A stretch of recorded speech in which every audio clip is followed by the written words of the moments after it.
Hey, am I the only one that didn't sign up for Disney Plus? There's still like a couple billion more people that Disney needs to get, but not everyone can resist Baby Yoda quite as well as you. All right, well, stick around for your Daily Charge.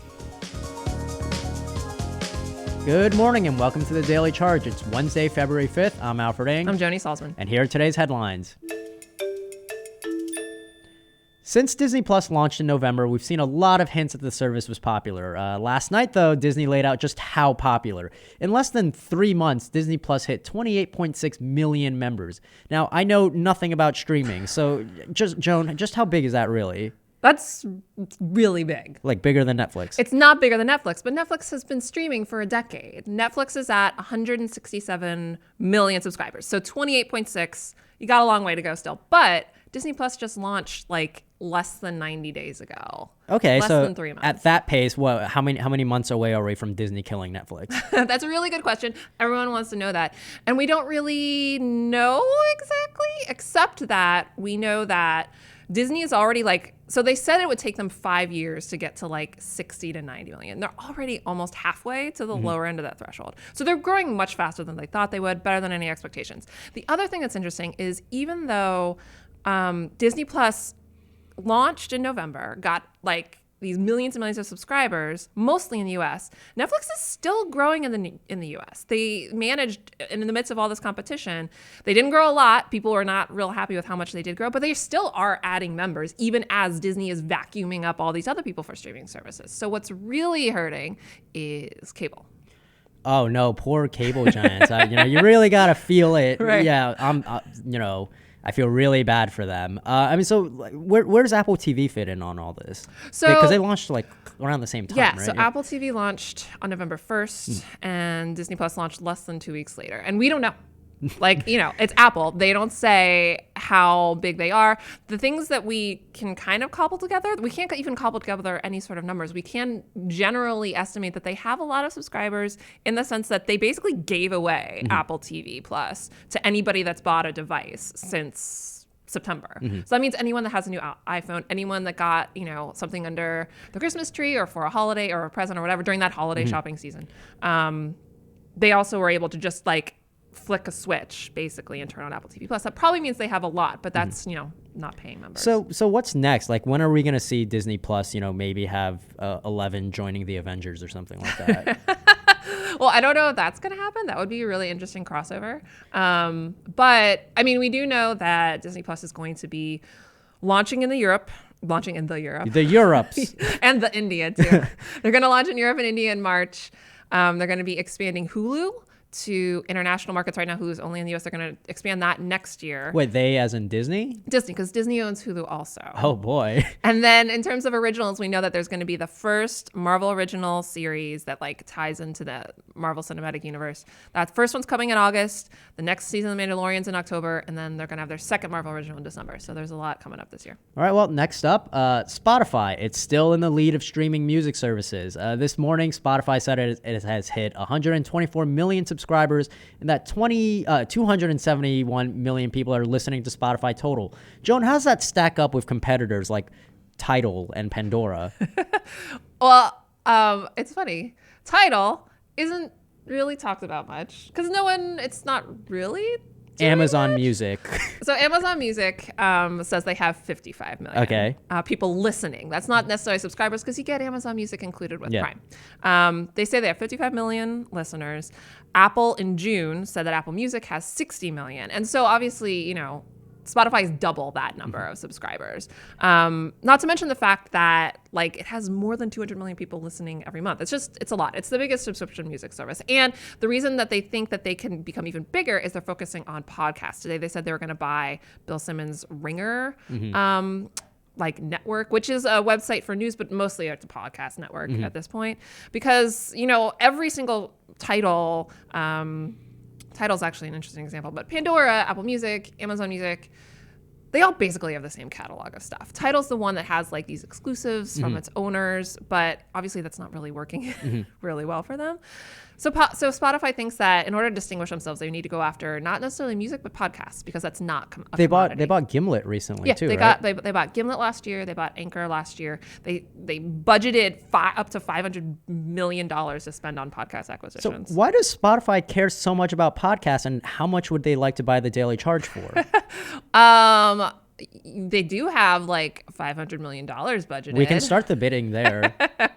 They like podcasts because they think that that's a way to distinguish themselves from everybody else. And, it's also going right after Apple Search. I mean, podcasts are called podcasts because of the iPod. Like Apple has dominated podcasts for a long time. So it'll be interesting to see as everyone moves over to streaming instead of downloads, if Spotify can eat Apple's lunch. Well, yeah, I've seen that for Apple Music, the bigger draw for their podcast has been like their live radio station stuff, right? Because that's what I've been hearing about it mostly. Because like there's news that happens on those. Like Nicki Minaj goes on some rant about like Travis Scott's baby, like on her like live podcast show, or like Dr. Dre will say something new there. I mean, is that kind of what Spotify is trying to go after? Or like, I don't think so. Yeah. Like Radio One, I think you're talking about Radio One, which beats Radio One. I think I can't even remember what it's called, but that's not part of their subscription. That's just like, I think that's something that anyone can listen to. I think can listen to for free. And so it is a way to like draw up interest. But the main reason Apple Music gets people to subscribe is because they're in everyone's pockets. It's because they're on iPhones, and it's like the default thing.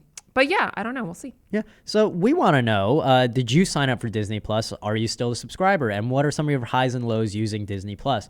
And, what are you looking forward to? And while we're at it, what is your take on the podcast boom? Is this massive library of acquisitions enough to get you to pay for Spotify? And what are your favorite podcasts, besides the Daily Charge? Sound off in the chat, and we'll keep this conversation going for as long as we can. BVG.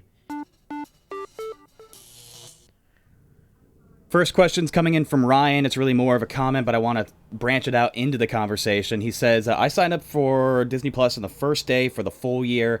I figured it'd be the handy thing to have around for kids because they got that huge catalog of their classic movies. I'm betting a lot of people really did the same thing. Joan, do we have a perspective on what the audience is and what the draw and appeal for Disney Plus was? Was it a lot of parents being like, oh, cheap babysitter? Or was it everybody who's just got, that Star Wars got in their back pocket? It's like, oh, I got to watch The Mandalorian. What is the draw of Disney Plus when you really get down to the nitty gritty?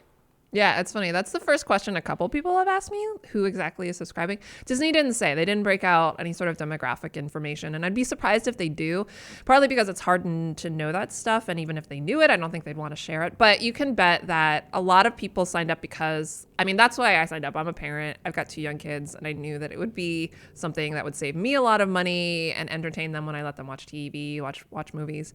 Besides parents, though, there was this really big deal with Verizon, where if you're a Verizon Wireless unlimited subscriber, or if you had some Verizon big budget like in-home internet plans, like Fios. Not Fios,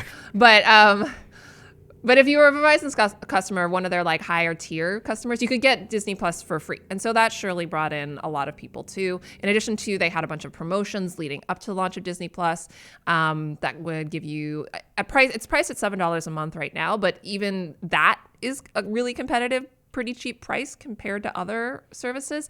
They found ways to cut the price down even more if you signed up like in advance. So I think a lot of it has to do with promos, parents, and then those free deals. And then, The Mandalorian was like, it was like a pop culture phenom for the last few months. So I'm sure that was drew a lot it though?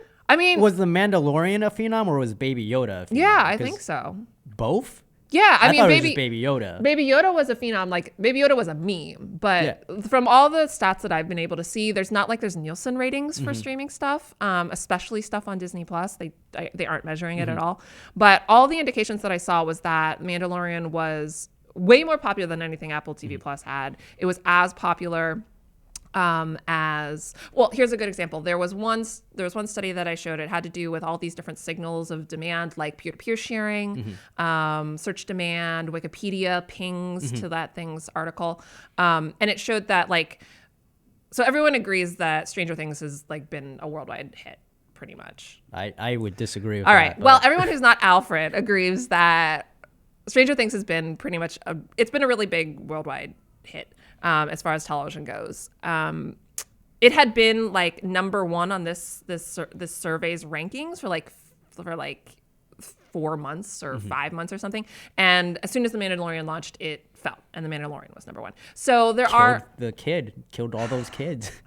So basically, I do think Mandalorian was a really popular show, regardless, like outside of just like people talking about Baby Yoda online. I think that translated to people watching the show. I was at a friend's Friendsgiving thing, like around Thanksgiving, and they just like, we had music playing, and it was kind of a party basically, and it all cut off because they took over the speakers and the TV to put on The Mandalorian. I'm like, what the hell are you guys like? It was really popular. But like, who does that at a party? People that like really good popular television. But it's just like, who, like, you don't Well, turn the that's- TV on at a party. No, Like, I'm with that Alfred on speaks this to how one. popular it is. I'm with Alfred on this one. If the party is a viewing party, if you're getting people together to collectively watch a show together, kind of This thing, just that's feeds different. into But my if you're trying to argument. be social, People you don't throw out distract party them. etiquette. People throw out party etiquette because so they love The mad. Mandalorian. I was so that mad. much. I mean, something to weigh in here too, just as a lifelong Star Wars geek, this was the first real Star Wars TV show, not counting droids, not counting Ewoks, the animated series from way back in the day. This first real live-action Star Wars serial, so that had a lot of people's attention, whether they were Star Wars fans or not. So that was kind of a historic move too, Yeah. and I think that counted in favor. Yeah, put the Star Wars Christmas special on Disney Plus, you cowards. I second this strongly. Let's go ahead and litmus test a little bit of the audience. What is your appeal as a Disney Plus subscriber, if you are, obviously? Kashif was saying binge watching the original X-Men series and Spider-Man animated series have been so enjoyable. That's another thing with simply the IPs that they own these days. It's almost impossible to avoid Disney. Something from your childhood belongs to them, most likely. For me, I've been going back down the Star Wars rabbit hole and revisiting Clone Wars and Rebels, which I never got to complete before, so that's been great for me. I've also been rewatching the original trilogies just for fun. So I've just been in Star Wars heaven, and that's me. What about you, Joan? Have you gone back into like the classic Disney vault? Has that been? Nah, I'm not into classic Disney stuff because it's all like kind of like. So you're an iCarly You're not fan. watching Operation Dumbo Drop? Well, like as Disney puts it, there are outdated cultural norms in a lot of those, and I don't really like watching that kind of stuff. You don't like Jim Crow yelling at Dumbo? So, but I have like gone through a lot of the Pixar library. Like watching that with my kids has been really fun. Getting to show them because the Pixar movies are really great. I think, and I like The Mandalorian. I watch it every single time. Like they do the like non-binge release, or they do it week to week, and so I watch it every time it came out. The closest I got to getting a Disney Plus membership was over The Simpsons. Like there's Simpsons has nowhere been else where I crazy can get that. popular. and then they ruined it. Want to check? It's like trended as one of the top things. Yeah, but since it launched. it was just like, I'm not gonna pay that for one thing that you could maybe pirate somewhere. I don't know stuff about Piracy is illegal, and we don't. Yeah. We don't. Daily advocate Charge and for it. CNET do not endorse piracy of any media in any form. So yeah, I just wasn't gonna pay for that. One of my friends got into it. He bought like the package deal with like ESPN Plus because UFC's there now. Yeah, right.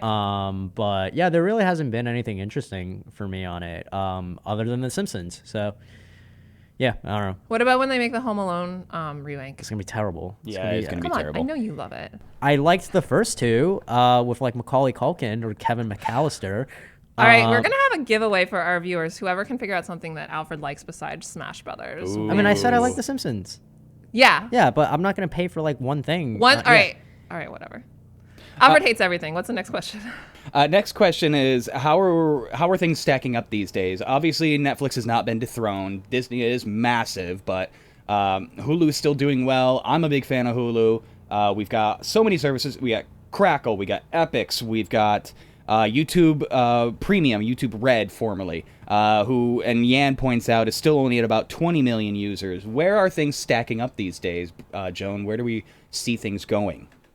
Yeah, well, in terms of who is leading, who's in the lead, you kind of have to divvy it up by different types of subscription services in the like sort of Netflixy category. Netflix is obvious. It's the biggest subscription service on the planet. Like nobody else comes near 167 million subscribers. But as we saw just yesterday, Disney is really making a fast stride toward ramping up a lot too. Hulu has about the same number of subscribers as Disney Plus, which is interesting. Disney owns both Disney Plus and Hulu, and it's another point of comparison that Hulu's been around for 12 years and they're at about 30 million. Disney Plus is around about 3 months and they're at about 30 million. So that also kind of speaks to how popular it is. And then in terms of you mentioned YouTube, Red, it doesn't actually exist anymore. Well, Neither YouTube does Premium YouTube now. Premium anymore. So some of them have already gone the way of the dodo or whatever. isn't it YouTube TV now? YouTube TV is different. That's live channels. Yeah. So it's not like their YouTube original Premium idea was the around YouTube original Red was content. we'll take all of our YouTube stars and we'll put them behind a paywall and give them a lot of money. They can make big budgets. I was thinking about this morning where I don't understand why these big networks don't just put the what's it called, the public access ones, that not public access but broadcast. Broadcasters, yeah. Why they don't just put their streams on their own YouTube channels for free the whole day? Yeah, because they make a lot of money by not doing that. Yes, this is also true. Yeah, they're tied into the legacy bundle. Cable made programmers tons of money for a really long time because of all the reasons that people hate cable, is that you feel like you pay so much money, but you don't watch 7 million channels. But the people are still getting ESPN gets paid more than any other channel. Well, ESPN, which Disney owns, gets paid more than anything else, even if you as a subscriber don't watch it. I was talking more about ABC and CBS, which Right. is our parent company, and they also make a ton of money off of that. Yeah. Okay. Yeah, it's called retransmission fees. So even though broadcasters, they're called broadcasters because they broadcast on the airwaves, and that means that most people should be able to throw up an antenna and be able to get that's their what I signals do. Right, Yeah. exactly. And so because they were free for a long time, cable providers included them in cable services as a gimme. You could get this with your antenna, but we'll just include it in our guide. We'll include it. But then the broadcasters were wait a second, you can't be making all this money off of people.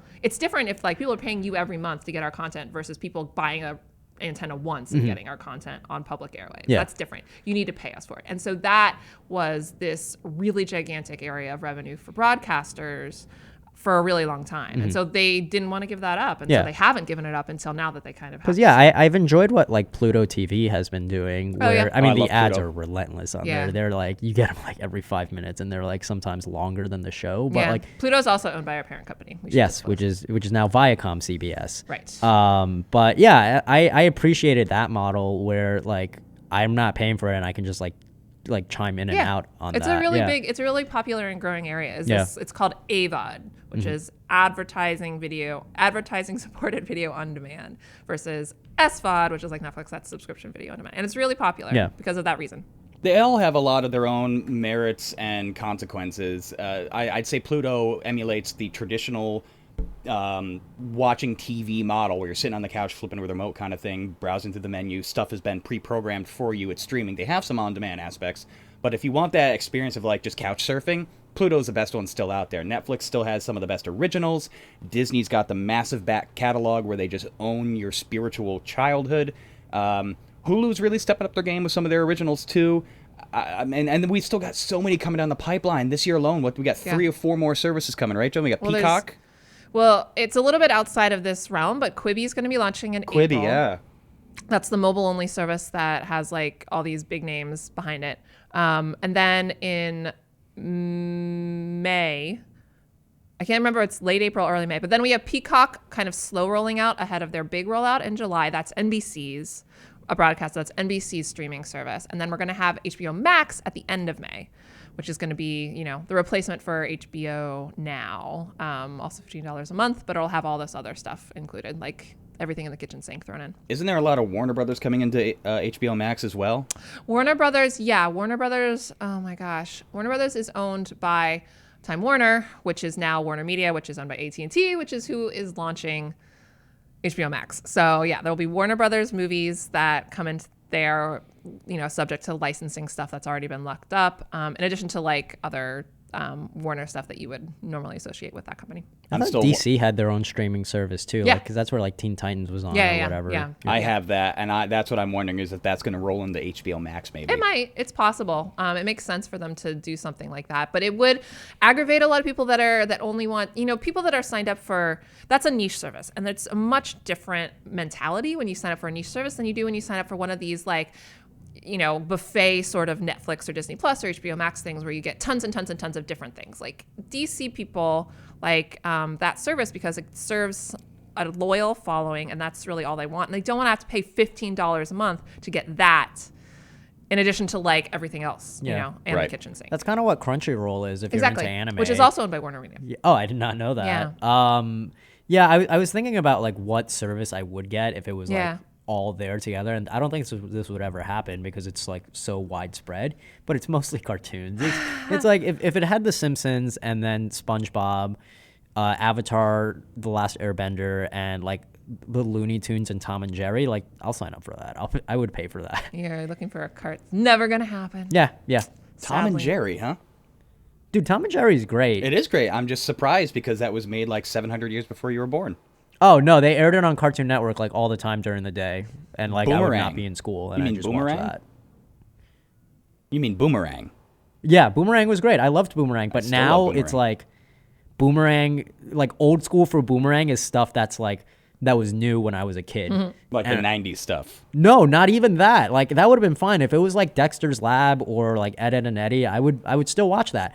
Boomerang right now is like, from what I understand, they were airing like Gumball or whatever that show is, and even Foster's Home for Imaginary Friends was like on that level where it was like kind of new, but I liked it. But like they're showing that as like old school stuff, and like this is not Tom and Jerry. Get out of my face. Yeah, there needs. I agree. I think they should maintain some model for the exclusively blatantly retro stuff from decades ago, not just a decade ago. Oh God, you said Ed, and Eddie. I used to love that show. That was such a good show. Okay, before we go, let's talk a little bit about the internationals appeal. We talked how Hulu is going to go international. Do we have a date set for that? No, they said that it would be probably rolling out internationally in 2021. So Disney said that they're going to be focusing on rolling out Disney Plus internationally. So far, Disney Plus is here in the U.S., where we are, Netherlands, Canada, Australia, and New Zealand. It's going to Western Europe and India in March, and then it still has to go Latin America completely. It has to focus on Latin America, Eastern Europe, Asia Pacific, all these other places. And so they're focusing on Disney Plus, and then they said that probably what they would do is they would take Disney Plus into a market and then bring Hulu a few months later. So you can expect, though, that as Disney Plus starts to roll out around the world, they'll be able to roll out Hulu pretty quickly to your markets, not that long afterwards. Interesting. And while we're at it, what about Disney Plus? When are they going to be fully globally Right. exposed? Yeah, well, they've said that their full global, their goal to be global is within basically the first 2 years of launching. They were, as like their subscription numbers show, they have been very conservative so far in their expectations about how many subscribers they had. That might hold true for their guidance about when they're going to be rolling out. They might be doing it faster. It might not take 2 years from launch to get everywhere, but that's what they've said. All right. We are unfortunately out of time, and I do have some bad news. We will not be streaming tomorrow, folks. Sorry, I got recruited to help CNET stream the Chicago Auto Show all day.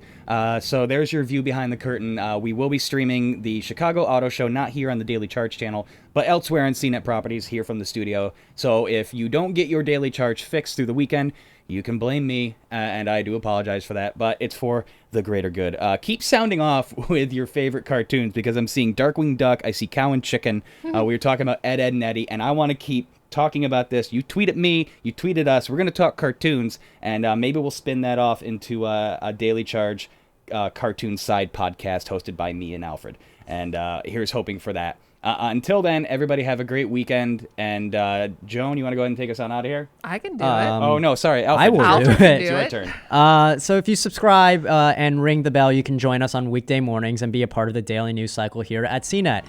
Links to all of today's stories are in the description below, and we're also available as an audio podcast. Links to subscribe to that are in the description as well. For the Daily Charge, I'm Alfred Ng. I'm Joni Solomon. Thanks for joining us.